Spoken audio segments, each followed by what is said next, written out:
কেৱল কথাৰ ফুলজাৰি নহয়, কামেৰে বৃহত্তৰ অসমীয়া জাতিটোক এক প্ৰকাৰ কুঙা কৰিবলৈ চেষ্টা কৰা এই প্ৰলয়ংকাৰী বানৰ এই বিপদগ্ৰস্ত সময়ছোৱাত NKTVয়ে কামেৰে প্ৰকৃততে অসমীয়া মানুহখিনিৰ কাষত থিয় দিবলৈ চেষ্টা কৰিছে।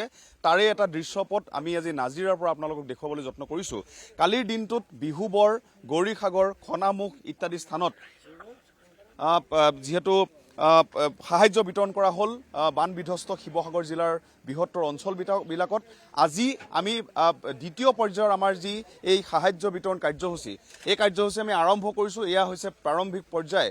বৃহত্তৰ অসমবাসী ৰাইজ, গুৱাহাটীবাসী ৰাইজৰ সহযোগত NKTVয়ে এই প্ৰচেষ্টা গ্ৰহণ কৰিছিল। বিভিন্ন প্ৰান্তৰ ৰাইজে আমাক সহযোগিতা কৰিলে। সমাজৰ প্ৰতিটো স্তৰৰ ৰাইজে NKTVৰ কাৰ্যালয়ত আহি তেওঁলোকে কষ্ট স্বীকাৰ কৰি সা সামগ্ৰী বিতৰণ কৰিলে, বিভিন্ন সহযোগিতা তেওঁলোকে আগবঢ়ালে আৰু তাৰ পাছতেই সেই সামগ্ৰীখিনি একত্ৰিত কৰি গুৱাহাটীবাসীৰ মৰম, সমগ্ৰ অসমবাসী ৰাইজৰ মৰমখিনি বুটলি নাজিৰাৰ, শিৱসাগৰৰ বিভিন্ন প্ৰান্তত NKTVয়ে এই মৰমখিনি অসমীয়া মানুহখিনিৰ মাজত বিলাই দিবলৈ প্ৰয়াস গ্ৰহণ কৰিছে। আৰু এই প্ৰয়াসৰ আজি দ্বিতীয় পৰ্যায়ৰ প্ৰথমটো পদক্ষেপ আমি দেখুৱাইছোঁ। আপোনালোকে স্ক্ৰীণত দেখা প্ৰতিগৰাকী একোগৰাকী জ্যেষ্ঠ সাংবাদিক, কিন্তু অসমীয়া ৰাইজৰ এই বিপদৰ সময়ছোৱাত প্ৰত্যেকেই এই নিজৰ কাম কাজ বাদ দি কোনোৱে হয়তো সা সামগ্ৰী দাঙিছে, কোনোৱে সাধাৰণ মানুহক সহায় কৰিছে, কোনোৱে মানুহৰ দুখ দুৰ্দশা বুজি প্ৰয়োজনীয় সা সামগ্ৰীসমূহ তেওঁলোকে বিতৰণ কৰিছে। আৰু তাৰেই দৃশ্যপট আমি আপোনালোকক দেখুৱাইছোঁ। বিপদৰ সময়ছোৱাত ৰাইজক যিখিনি সা সামগ্ৰীৰ প্ৰয়োজন হয়, কেৰাহী, বটুৱা, হেতা বা বিভিন্ন পৰ্যায়ৰ পাকঘৰত ব্যৱহাৰ হোৱা সামগ্ৰী, পিন্ধা কাপোৰ, চেনিটেৰী নেপকিন, শুকান খাদ্য সকলোখিনি ৰাইজৰ মাজত বিতৰণ কৰিছে। আজি প্ৰথম পৰ্যায়ৰ যি আমাৰ বিতৰণ কাৰ্যসূচী আৰম্ভ হৈছে, এগৰাকী ব্যক্তি উপস্থিত আছে। দাদা, খুব এটা দুৰ্দশাপূৰ্ণ অৱস্থাত আপোনালোক আছে, তেনে সময়ছোৱাত NKTV আমি সামান্য এটা প্ৰয়াস গ্ৰহণ কৰিছোঁ। আজি আপোনালোকে প্ৰথম পৰ্যায়ত ল'বলৈ আহিছে, কি ক'ব বিচাৰিব সমস্যা? প্ৰথমে আন্তৰিক কৃতজ্ঞতা জ্ঞাপন কৰিছোঁ আমি NKTVক। আৰু মই নিজে এজন মিডিয়াৰ মানুহ। মই আমাৰ অসমৰ নাজিৰাৰ সংবাদদাতা আছিলোঁ, প্ৰায় 27 বছৰ সাংবাদিকতা কৰিলোঁ। আৰু মোৰ বয়স এতিয়া 57 বছৰ। 57 বছৰৰ পিছত এইটো জীৱনত প্ৰথম এটা প্ৰলয় দেখিলোঁ। প্ৰলয় শব্দটো শুনিছিলোঁ, কিন্তু দেখিলোঁ। মোৰ ঘৰত মোৰ ওপৰত 3 ফুট পানী। আপুনি চিন্তা কৰক, য'ত সৰু গাঁঠিলৈকে পানী নহয়। আমাৰ তাত এখন বৃদ্ধাশ্ৰম আছে। আমাৰ সেয়াত প্ৰায় আমি 25 ঘৰ মানুহ একেলগে আছোঁ। সেই 25 ঘৰ মানুহৰ কাৰোৱে একো নাইকিয়া হৈ গ'ল, কিন্তু সকলো মধ্যবিত্ত মানুহ। এনেকুৱা মানুহ নহয় যে সেই মানুহখিনিয়ে কাৰোবাৰ ওচৰত হাত পাতিব লাগিব, কিন্তু আজি হাত পাতিবলগীয়া অৱস্থা হৈছে। আৰু এই ক্ষেত্ৰত সংবাদ মাধ্যমে অকল সংবাদ নকৰি এই যে আৰ্তজনৰ কাষত থিয় হৈছে, আমি সংবাদ মাধ্যম বিশেষকৈ NKTVৰ ওচৰত আমি আন্তৰিক আমি কৃতজ্ঞ। আৰু আমাৰ এই অঞ্চলটো হ'ল শিমলুগুৰি ৰামু গাঁৱৰ জাতীয় বিদ্যালয় কলনী। আমি তাতেই এই গোটেইখিনি আপোনালোকে যিখিনি সামগ্ৰী আমাক দিছে আমি বিতৰণ কৰিম, আৰু বিতৰণ কৰি তাৰ ভিডিঅ' আপোনালোকক আমি প্ৰেৰণ কৰি দিম। আৰু পুনৰবাৰ আমি NKTVক আন্তৰিক ধন্যবাদ জ্ঞাপন কৰিছোঁ। ধন্যবাদ জনাইছোঁ। এয়া হৈছে প্ৰয়াস। আৰু দুগৰাকীকৈ ব্যক্তিক মই এইমাত্ৰ চিনাকি কৰাই দিছোঁ। আৰু এয়া শিৱসাগৰবাসী ৰাইজে জনাৰ প্ৰয়োজন আছে। নতুনকৈ শিৱসাগৰ যোগদান কৰা ব্যুৰো সুকল্যাণ ৰাজখোৱা আৰু আমাৰ নাজিৰাৰ সাংবাদিক দেৱজিৎ শৰ্মা, দুয়োগৰাকীয়ে প্ৰলয় আৰম্ভ হোৱাৰ পৰা নিজৰ ঘৰত বানপানী হৈছে, তেওঁলোকৰ ঘৰৰ বস্তু বাহানি নষ্ট হৈ পৰিছে, কিন্তু চৌদিশে ৰাইজৰ যিটো দুৰ্দশা সেয়া তেওঁলোকে নীৰৱে দেখুৱাই গৈছে। সুকল্যাণ ৰাজখোৱা শিৱসাগৰত নতুনকৈ যোগদান কৰা ব্যুৰো, আৰু যোগদান কৰাৰ পাছৰ পৰাই তেওঁ যি দুৰ্দান্ত সাংবাদিকতা সেয়া আমাক দেখুৱাই আহিছে।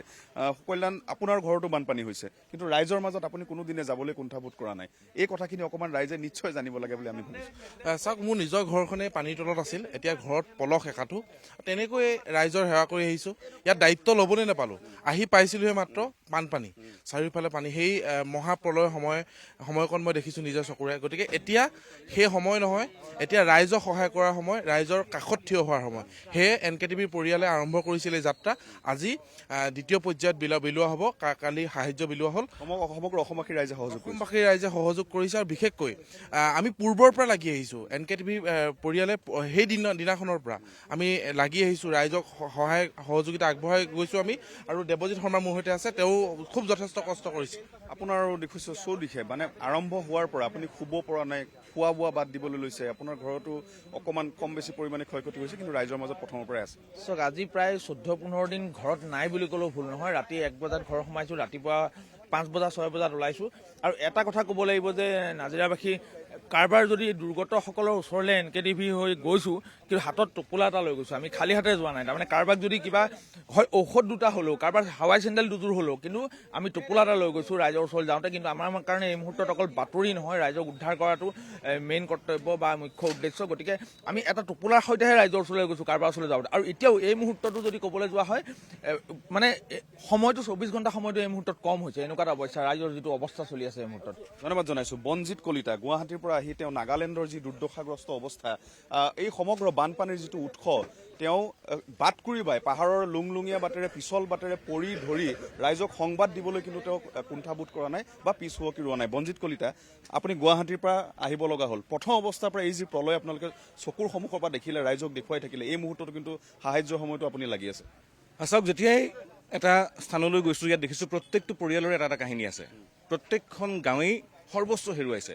ইয়াত আচলতে কাক দিব, কিমান দিলে ক্ষতিপূৰণ তেওঁলোকে পাব, সেয়া এতিয়াও কল্পনা কৰিব পৰা হোৱা নাই। কিন্তু তাৰ মাজতো যিসমূহ সামগ্ৰীৰ আমি অভাৱ দেখিছিলোঁ, আমি ৰাইজকো আহ্বান কৰিছিলোঁ যে ৰাইজ ওলাই আহক, সকলোৱে মাৰবান্ধি থিয় দিয়ক, সকলোৱে হাতে হাত ধৰি এই সময়ত তেওঁলোকক প্ৰয়োজনীয় সামগ্ৰীসমূহ যোগান ধৰোঁ। আৰু সেই ধৰণে অসমৰ বিভিন্ন প্ৰান্তৰ পৰা আমি সঁহাৰি লাভ কৰিলোঁ আৰু ৰাইজৰ সেই সহযোগিতাৰ কাৰণে ৰাইজক পুনৰবাৰ ধন্যবাদ জ্ঞাপন কৰিছোঁ।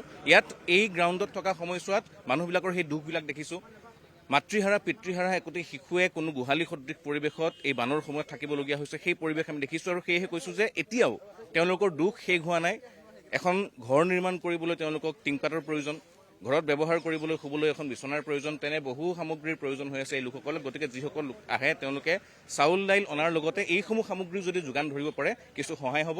আমিও কিছু প্ৰয়াস কৰিছোঁ, আপোনালোকেও কিছু প্ৰয়াস কৰক। সকলোৰে সন্মিলিত প্ৰচেষ্টাত আকৌ জিলিকি উঠিব আমাৰ শিৱসাগৰ, চৰাইদেউ, যোৰহাট জিলা। ধন্যবাদ জনাইছোঁ। আৰু এই যিটো 20-25 জনীয়া দল, সমগ্ৰ অসমবাসীৰ ৰাইজৰ সহযোগিতাত 20-25 জনীয়া দলটো শিৱসাগৰ, নাজিৰা বিভিন্ন প্ৰান্তত ঘূৰি ফুৰিছে। তাৰ নেতৃত্বত NKTVৰ নিউজ এডিটৰ গালিবুৰ ৰহমানে অহৰ্নিশে প্ৰচেষ্টা অব্যাহত ৰাখিছে। আৰু টীমটো মই দেখুৱাইছোঁ আপোনালোকক। যদি নামসহ আমি ক'ব বিচাৰোঁ, বিনয় দা, প্ৰাঞ্জল দা, দীপাংকৰ কলিতা, আমি যদি দেখুৱাওঁ ৱেবৰ পাৰ্থ, বনজিৎ দা, আমি এই ওপৰত দেখুৱাইছোঁ দেনাচাৰ বসু, ধ্ৰুৱ, কিশলয় দা আমি দেখুৱাইছোঁ। এইফালে আমাৰ ৰাকেশ আছে, শ্যামন্ত দা, সকলোৱে। কোনোবাই যদি PCR ছুইচাৰ মিক্সাৰ এৰি ইয়াত বান সাহায্য দিবলৈ আহিছে, কোনোবাই কেমেৰা এৰি আহিছে, আমাৰ ইনপুটৰ আমাৰ ৰূপজ্যোতি আছে, আৰু সমান্তৰালকৈ ধনজিৎ, কেমেৰা পাৰ্চন ধনজিৎ, এই সমগ্ৰ টীমটোক নেতৃত্ব দিছে গালিবুৰ ৰহমান, NKTV নিউজ এডিটৰ।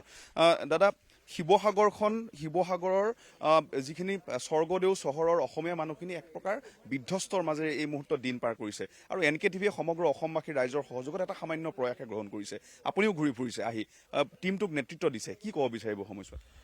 চাওক, কি ক'ম বুলিবলৈ ক'লে আচলতে আমি যোৱা পৰহি ইয়ালৈ আহিছিলোঁ। পৰহি সমগ্ৰ নিশা আমি জাৰ্ণি কৰি ইয়ালৈ আহিলোঁ। কালি ৰাতিপুৱাৰ পৰা আমি গোটেই অঞ্চলটোত দিয়াৰ চেষ্টা কৰিছিলোঁ। আমি কালি কোমল চাপৰি বুলি এটা অঞ্চলত দিছিলোঁ, তাত চুতীয়া বস্তি বুলি আৰু এখন গাঁও আছিল। তেনেকৈ 2-3খন গাঁৱৰ প্ৰায় 185টা পৰিয়ালক আমি খাদ্যবস্তু তৈয়াৰ কৰা, যেনে পাকঘৰৰ যি সামগ্ৰী আছে, কেৰাহী হওক, বাচন হওক, চচপেন হওক, বিভিন্ন ধৰণৰ তেনে বস্তু দিয়া গৈছে। শিশু আৰু মহিলাৰ বাবে আমি চেণ্ডেল আনিছিলোঁ, কাৰণ অত্যন্ত শিলাময় যিবোৰ পলস পৰি আছে, তাত যাতে তেওঁলোকে আহত হ'বলগীয়া নহয়, তাৰ বাবে চেণ্ডেল আনিছিলোঁ। মহিলাসকলৰ বাবে চেনিটাৰী পেডছ আনিছিলোঁ। তাৰ উপৰিও কাপোৰ যথেষ্ট পৰিমাণে আমি আনিছিলোঁ। আৰু বানৰ পিছৰ যি পৰিস্থিতিত আমাক দৰকাৰ হয় অত্যন্ত জৰুৰী ফেনাইল, ব্লিচিং পাউডাৰ, সেয়া বৃহৎ পৰিমাণত আমি আনিছিলোঁ, সেয়া দিয়া হৈছে। ৰেচন আনিছিলোঁ আমি 1 ট্ৰাক, সেইখিনি ৰেচন আমি ৰেচন নোপোৱা জেগাত ইতিমধ্যে দিছোঁ। যিবোৰ অঞ্চল আপোনাৰ নেপালী খুটি হওক, বিহুবৰ হওক, এই অঞ্চলটোত ৰেচন মানুহে যথেষ্ট পাইছে, কিন্তু বানৰ পিছৰ যিখিনি সামগ্ৰী ৰেচন পাইছে, কিন্তু ৰেচন ৰান্ধিব ক'ত, সেই ধৰণৰ সামগ্ৰীৰ অভাৱ আছিল। তেনেধৰণৰ সামগ্ৰী দিয়া হৈছে। আৰু শিৱসাগৰৰ গৌৰীসাগৰৰ কাষৰ খনামুখ, হাঁহচৰা, এই ধৰণৰ অঞ্চলত খাদ্য সামগ্ৰী দিয়া হৈছে। এতিয়াও আমাৰ হাতত এখন ডাম্পাৰ ভৰ্তি প্ৰায় সামগ্ৰী আছে আৰু এখন ডিআইত আছে। আজি আমি আৰু এটা অঞ্চললৈ গৈ তাৰ প্ৰায় 3-4খন গাঁৱৰ ৰাইজক এইখিনি বস্তু দিয়াৰ প্ৰয়াস কৰিম। ৰাইজৰ অভূতপূৰ্ব সঁহাৰি আছে। সমগ্ৰ অসমৰ বিভিন্ন প্ৰান্তৰ পৰা ৰাইজে অভূতপূৰ্ব সঁহাৰি দিছে বানাক্ৰান্ত ৰাইজলৈ। গতিকে এই সময়ছোৱাত আচলতে ইয়াৰ যিসকল স্থানীয় লোক আছে, তেওঁলোকে কিছু নেতৃত্ব লৈ আমাৰ সাংবাদিকসকলে কৰিছে, নাজিৰা আমাৰ দেৱজিতে কৰিছে, সুকল্যাণেও কৰিছে। তেনেকৈ কিছু ল'ৰা যদি আগবাঢ়ি আহে, যিসকল যুৱ সমাজ, তেওঁলোকে যদি আগবাঢ়ি নেতৃত্ব লৈ প্ৰত্যেকটো ফেমিলিয়ে যদি পোৱাৰ ব্যৱস্থাটো কৰিব পাৰে সুশৃংখলাবদ্ধভাৱে, তেতিয়া বেছি সুবিধা হয়। কাৰণ এনেকুৱাও দেখা গৈছে যে কিছুমান জেগাত ইতিমধ্যে বহু ফেমিলিয়ে বস্তু পাইছে, কিন্তু তেওঁলোকে আকৌ বস্তু ষ্টক কৰিবলৈ চেষ্টা কৰিছে। খাদ্য সামগ্ৰীৰ কথাটো বেলেগ, তেওঁলোকক ষ্টক লাগিব। সঁচা কথা, আমি নকলেও নহ'ব। খাদ্য সামগ্ৰীৰ ষ্টক তেওঁলোকক 2-3 মাহৰ কাৰণে লাগিব, কিন্তু বাকী যিখিনি বস্তু, পাকঘৰৰ বস্তু হওক, কাপোৰ হওক, সেইখিনি ষ্টক কৰাৰ প্ৰয়োজন নাই। নোপোৱা মানুহে পাওক, সেই ব্যৱস্থা কৰিবলৈ ইয়াৰ স্থানীয় ৰাইজসকলে, স্থানীয় যুৱ সমাজে কিছু ব্যৱস্থা ল'লে বা কিছু আগবাঢ়ি আহিলে বেছি সুবিধা হ'ব। মই দেখুৱাইছোঁ, এয়া হৈছে NKTVৰ বৃহৎ দল। সমগ্ৰ অসমবাসী ৰাইজৰ সহযোগত NKTVৰ এই সজাতি দলটোৱে শিৱসাগৰ, নাজিৰাৰ বিভিন্ন প্ৰান্তত বানগ্ৰস্ত লোকক সহযোগ কৰিবলৈ এই মুহূৰ্তত আগবাঢ়ি অহা দেখিবলৈ পোৱা গৈছে। কালিৰ দিনটোত উৰেটো দিন আৰু নিশাৰ ভাগতো প্ৰকৃততে সাহায্য বিতৰণ কৰাৰ পাছত আজি প্ৰথম পৰ্যায়ৰ সামগ্ৰী বিতৰণ ইতিমধ্যে আৰম্ভ হৈছে। আৰু মই ইতিমধ্যে কৈছোঁ, এইসকল জ্যেষ্ঠ সাংবাদিক, জ্যেষ্ঠ সংবাদকৰ্মী সকলোৱে তেওঁলোকৰ কাম কাজ বাদ দি প্ৰকৃততে সাধাৰণ ৰাইজৰ মাজত বোকা পানী খচকি গেলা পানীৰ মাজত গৈ বৰষুণত তিতি বুৰি ৰাইজক সহযোগ কৰিবলৈ এনেধৰণে আগবাঢ়ি আহিছে। সকলোৱে প্ৰয়াস গ্ৰহণ কৰা উচিত আৰু এনেধৰণে NKTVৰ প্ৰয়াস অব্যাহত থাকিব অসমবাসী ৰাইজৰ সহযোগত। আৰু প্ৰতিগৰাকী লোকে, প্ৰতি ঘৰ দুৰ্দশাগ্ৰস্ত মানুহে যাতে উপযুক্ত পৰিমাণে সা সামগ্ৰী লাভ কৰে, এই কথা সকলোৱে নিশ্চিত কৰিব। খাদ্য সামগ্ৰীৰ সমান্তৰালকৈ অত্যাৱশ্যকীয় প্ৰয়োজনীয় সা সামগ্ৰীও এতিয়া সাহায্য দিবলৈ অনা প্ৰতিগৰাকী লোকে লৈ আনিব লাগে, এই কথাষাৰ আমি দৃশ্যৰ জৰিয়তে ক'ব বিচাৰিছোঁ। আৰু এয়া NKTVয়ে বিতৰণ কৰা এখন গাড়ী ইতিমধ্যে ৰাওনা হৈছে আৰু দ্বিতীয়খন গাড়ী ইতিমধ্যে ৰাওনা হ'ব। আৰু এই যি 25-30 জনীয়া দল, এই দলটোক ইতিমধ্যে ৰাইজৰ শিৱসাগৰ, নাজিৰাৰ বিভিন্ন প্ৰান্তত ৰাইজে দেখিছে। আৰু প্ৰতিগৰাকী অসমীয়া লোকে যিহেতু এই বিপদৰ সময়ছোৱাত শিৱসাগৰীয়া, নাজিৰাবাসী ৰাইজৰ মাজত থিয় দিছে। ভাৰতবৰ্ষৰ বিভিন্ন প্ৰান্তৰ পৰা ইনফ্লুৱেঞ্চাৰসকল আহিছে, NGOৰ কৰ্মীসকল আহিছে, সমাজকৰ্মীসকল আহিছে। গতিকে NKTVৰ এই প্ৰতিবেদনৰ জৰিয়তে শিৱসাগৰ আৰু নাজিৰাত বিপদগ্ৰস্ত মানুহখিনিৰ কাষত থিয় হোৱা প্ৰতিগৰাকীকে আন্তৰিকতাৰে ধন্যবাদ জ্ঞাপন কৰিছোঁ। আমাৰ মানুহখিনি যেতিয়া বিপদত পৰিব, থিয় দিব লাগিব আমিয়ে। জাতি, ধৰ্ম, ভাষা, বৰ্ণ নিৰ্বিশেষে এই দুৰ্যোগৰ সময়ছোৱাত একত্ৰিতভাৱে অসমীয়া জাতিটোক পুনৰ সবল কৰিবলৈ ব্যৱস্থা গ্ৰহণ কৰিব লাগিব কিন্তু আমিয়েই।